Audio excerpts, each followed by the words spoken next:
Well, here's an update on my 1969 Chevy pickup truck.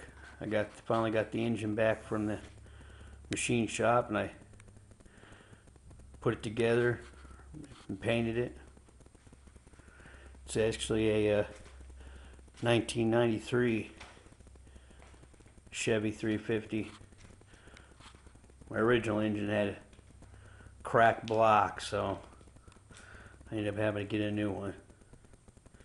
Hoping I can this next weekend. I hope I can get it finished put together and installed into the truck. And then after that, I'm going to get back to working on my center console. So, well, thanks for watching.